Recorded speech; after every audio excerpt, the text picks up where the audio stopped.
I was totally hoping a wall would be part of the tags for this. So anyway, apparently Nintendo Player does have a Barbie prototype. Nice. You should play it. Oh, God. You do realize I just meant that as a joke, right? Too late! Oh my gosh, Barbie, what's wrong with you in that shot? Okay, so how do I actually adjust these settings? Also, this is an ongoing story currently.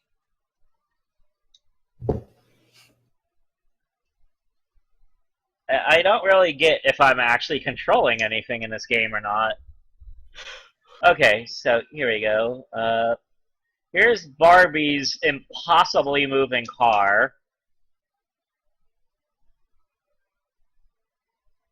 And she's driving past some ghost cars. That's a good palette for a car, right? Well, to be fair, it's better than a. Oh yeah, did you know that showing the real Hollywood sign apparently is like copyright infringement or something? Yes, because even national landmarks can be copyrighted. That's how ridiculous. You would expect something like that. So as congrats for playing that video game. We got Barbie in a bikini. That's nice. Oh, okay. Oh, okay. Okay. But like you would expect the Hollywood sign to be like public domain. Yeah, you'd think that something that you explicitly made into a national. Oh, speaking of the Hollywood sign, there it is. I mean, I believe what is it? What is the landmark up in New York? The Statue of Liberty. The Statue of Liberty. I believe that's in the public domain. Well, yeah, that was. If I remember it, the Statue of Liberty was like made by France, and then they like sent it over here and planted it in New York. Well, regardless, it would have been put in public domain anyway because I think it's been like 70 too years old, or so. Basically. Yeah. It's from I think it's like all the way from the 1800s. Yeah. Okay, so apparently I'm changing Barbie's hair for some reason. Clip all of it off. I don't think I have that option. Okay, so now I'm driving the other direction.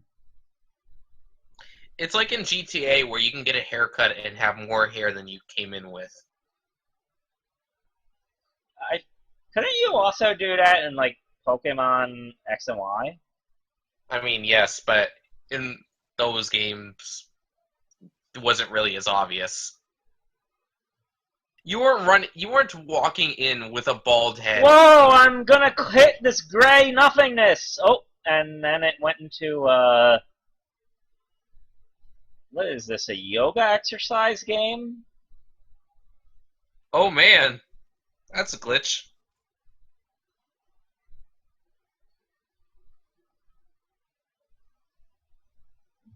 Wait, did we actually find a Barbie prototype?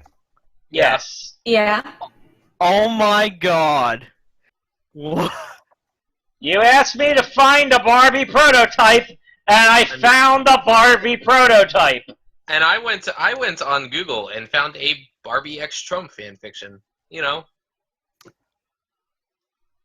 Does this do any? Does this have a win state? Does this do anything? Okay, I press start and I change the scene, but it seems to look mostly. Oh, whoa! Oh man! That was a weird crash. Oh man, I forgot about fanficmaker.com. Oh no.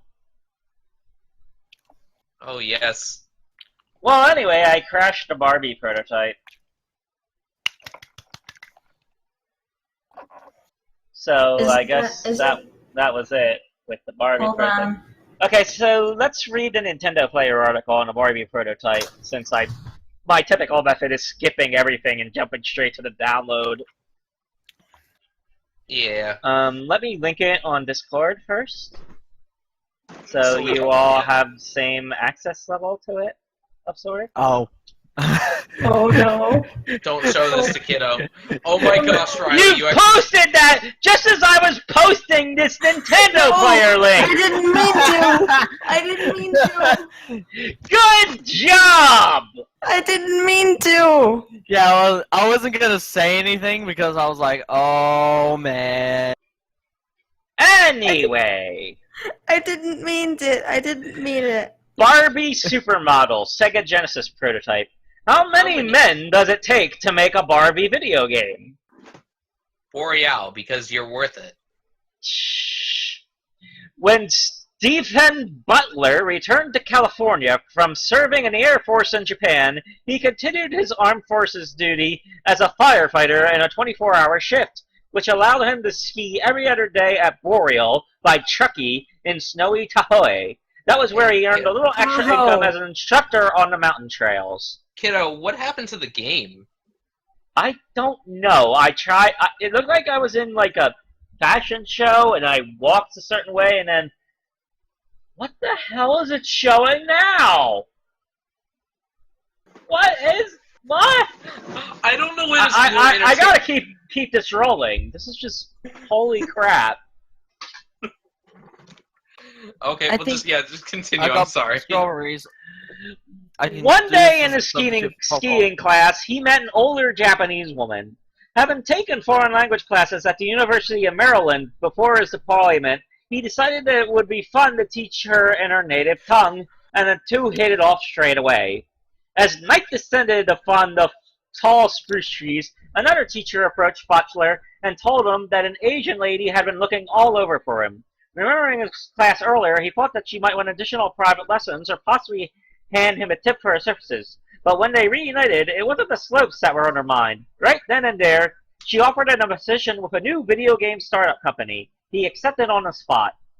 The first real gaming project that Butler worked on was at LucasArts, where he produced a critical hit Pipe Dream in 1989. He then left for Disney and had a few more successes in Castle of Illusion starring Mickey Mouse, which was later remade for the PlayStation 3, Xbox Live Arcade, and PC. Fantasia, and The Little Mermaid, all for Sega Genesis. Out of all these games, he is most proud of an early childhood development title called Mickey's Jigsaw Puzzles, which received a positive write-up in the Los Angeles Times. While walking to Taco Bell for lunch with a group of other Disney producers one afternoon, Butler explained that the game was only the beginning of his dream for more meaningful learning software. This sounds like a Sega Pico lecture. It does. He had much bigger plans of widening the scope of teaching through interactive educational tools. I saw Mickey's Jigsaw Puzzles as an introduction to spatial relationships, which would lead to the Earth's geography, and countries, and states, and all the way down to the local areas. As a producer, he felt it was his job not to accept any limitations. We were supposed to be the ones that changed the game. Unfortunately, the business side of things soon took over, and he felt that Disney was on a downfall. His ambitions were being hampered. He wanted to get more involved in the development side and royalty opportunities. After assisting one San Francisco-based developer 6 months and a Thousand Oaks developer for another 6 months, he made the decision to start Tahoe Software Productions. I knew the Truckee area with it's T-R-U-C-K. I knew the Truckee area was where I wanted to live. Yeah. Now, back in Tahoe, not as a ski instructor, but as the head of his own software company, Butler made what he called a pretty good little engine for spitting out map-based games, which resulted in Rollerblade Racer for High-Tech Expressions, a publisher he had known from his Disney games, beginning with Chippendale Rescue Racers, The Adventures in Nimnol's Castle for the PC. When Barbie came up, we were a natural fit. Most of my work at Disney was dealing with intellectual property, so we would be well prepared for Barbie. Although confident in his branding experience, the fact remained that only one of the 20 people who worked on the 60-tit versions of Barbie Supermodel was a woman. It's true most of our team were men, Butler admitted, but I think Barbie is more of an age thing than a gender thing. Right. Kiddo, do you want me to read something for you? Since you read a lot. Fine. You can have your turn. No, I'm just saying. Do you want me to just read some for you? What is it? Oh, from this article. Yeah, go ahead. Cindy Walker, an artist on the game, was the single female staffer. There's a plant in one of the rooms, and if you look at it close enough, you can see she painted a wolf into the leaves. You won't see it unless you're looking for it. She did stuff like that a lot, and I really appreciated it. When asked how a team made up of men came up with concepts for a game marketed to girls, Butler responded, "Our focus was more on bugs and deadlines. Most of the girl-related stuff was handled in design meetings." He, however, then went on to say that those Barbie design meetings almost always focused on getting our engine to work right on the cart formats. It was our Achilles heel. We had an engine that would allow us to make game levels quickly and efficiently. It was a PC environment, and making the transition to cart proved to be more than the engineering side can handle. Butler did recall one time when some local children were invited into the studio. One of the things we did was involve the local community, including elementary school kids coming for a field trip. They got to see Barbie coming together, and they were all interested, both boys and girls. It was a trade-off because more boys were into games at the time, but the girls were interested that there was a Barbie about to be out. In the end, the company was able to finish Barbie's Supermodel, but the game showed the peak of the TSP engine's performance. We had several projects in the works that any development company would salivate over, but one by one they saw the limits to our technology. One by one, they pulled back. We crashed hard. So hard that, out of the 14 employees, only one of them will talk to me today. It was the single most painful moment I've experienced. We closed the doors. I dabbled in consulting for a bit, and the story faded. Barbie's Supermodel was TSP's last game before going out of business. Butler eventually left the industry entirely and went on to become a home improvement contractor. High-Tech tapped the all-male team at Bonsai Entertainment of New York to take over TSP's remaining SKUs, including a Game Gear conversion of Barbie Supermodel. At the time, Joe Moses, the president and CEO of Bonsai, was quoted as saying, "We are very excited about working with Mattel on the Barbie Supermodel project. Barbie is a tremendous license, and we know Barbie will be a huge success on the Game Gear." The portable game went unreleased, though a prototype was found and preserved in 2007. God damn it, I have to download that. Holy crap. How long is this article? Jesus Christ. Oh, Nintendo Player makes really long articles. I think I'm gonna go get a drink. You can continue reading. Yeah, I'm just looking at the prototype screenshots right now. Kiddo, there's a way to proceed past where the game crashed, and that's hitting start before you control Barbie during the runway. I see, but let's see this crash craziness play out first. Why? Oh it's god! Still going. What you? Whoa! Oh god! Ooh, it's it's actually downgrading the quality of your stream as it does this. Oh dear, you're right. Yeah. So, on a side note, did I win the award for worst timing ever tonight? Yes. Congratulations, you win.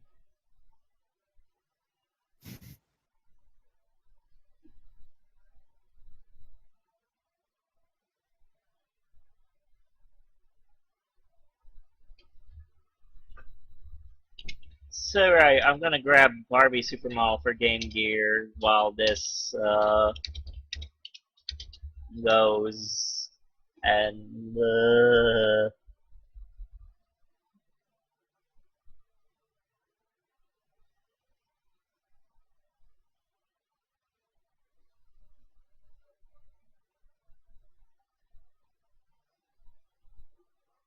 here we go. Barbie Supermodel Proto.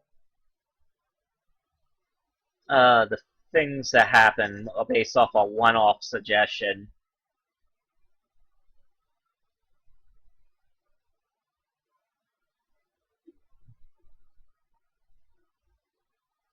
Hi, I'm back. This crash is still going. Yeah, once a game crashes, it crashes. I mean, it's not just freezing; it's just going. I would imagine this has overwritten the all the other code. and the only code remaining now is the code that draws and that does all this editing and such. It's ridiculous. I think what I'm saying is I think what's happening is that it's just completely overwriting the RAM, and that code is getting grabbed and being used to write new code.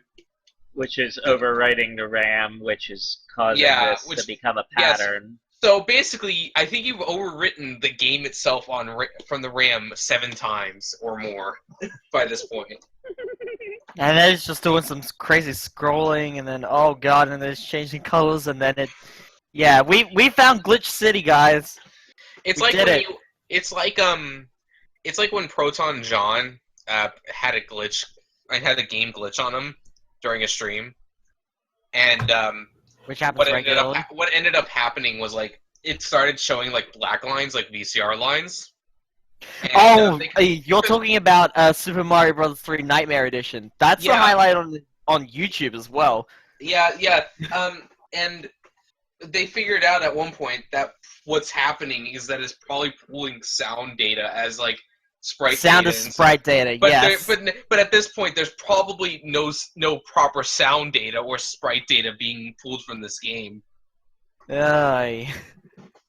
Let's just hope the file that you use to run this isn't corrupted in itself as a result of this. I think it's managed to stop at being all gray for about a minute, so I think it finally ended. I was gonna say at some point it's going to end up just. Oh, never mind. It's doing more blue squiggles. Yeah, but like I was gonna say, you shouldn't need to worry about the ROM that this is running off of being corrupted, the ROM file, because I don't think emulators allow the ROM. Yeah, emulators do not write over ROM files. They never have. Yeah, I mean, unless you specifically tell them to, like with IPS patchers or whatever, in SNES emulators. But like as far as I know, the only thing that they'll let the ROMs write to is save data. And to RAM as well. This rip this stream's bitrate. Oh my god, this is so horrible to look at right now. Yes, I kind of just want to. Kiddo, you said you're archiving these or something? Do you archive these? Yeah, these tend to end up on YouTube. Like the full stream. Yeah. I'm gonna when you upload this full stream to YouTube, let me know, because I want to take this bit, cut out where it's all glitchy, cut out the audio, crop it to just the game, and then just kind of upload that as its own video. as like a screensaver. Actually, sure, why not? Yeah, and we just crop that and the Sonic on the side, just looking at all this insanity. Oh my god. Also, Mitch, while you were gone, I won the award for worst timing ever. How? I think you know how. Let's see this. Oh, hey, look! Don't show this to Kiddo. I was going to type in I was going to paste a URL into the chat just as that popped up. No, I'm tired. I like how you pasted it anyway right before you actually commented on it. It needed to be pasted. I have job to do! You know? Yeah. Oh, what the fuck was I trying to... I was trying to do Hanzo there.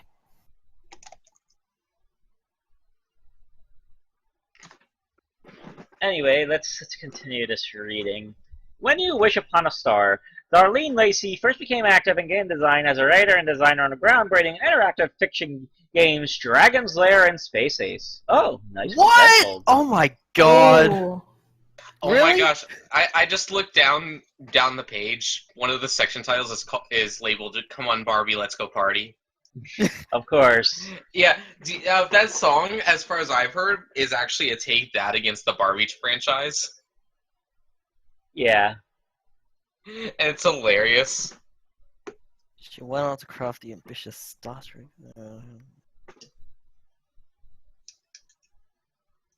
Ooh, that's Unusual game designs and games for girls.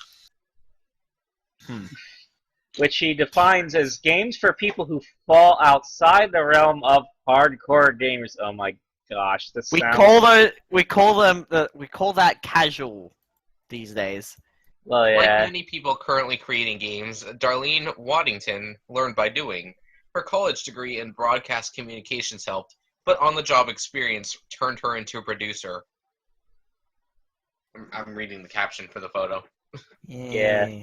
Self-described sole hipster of the game business. Oh, yeah, there's no way that's true anymore. Yeah. Darlene Lucy at her Disney office wearing a thrift store Girl Scouts brownie tie. Image source, No to Score, a book that was written to inspire boys and girls to go into the computer game business. Yeah, How inspirational. Yeah, let's all become soulless slaves to EA and Ubisoft. Oh my gosh, the game just glitched so badly that your whole stream refreshed for me. Oh dear, it's that bad. Right now it's actually at a blue screen. This is funny. No. Or, like just like a few seconds ago, it did a wipe over the game, and then then like the wipe kind of went over your entire stream. I think that was just the bitrate going crazy, but it was at Disney's Buena Vista Software division where she produced and designed Dog Eat Dog, the first game to attempt to use an AI-neutral network. The pop art gaming experience was entirely conversation-driven and open-ended, with multiple successful endings, which were based upon the player's goals and relationships with other characters.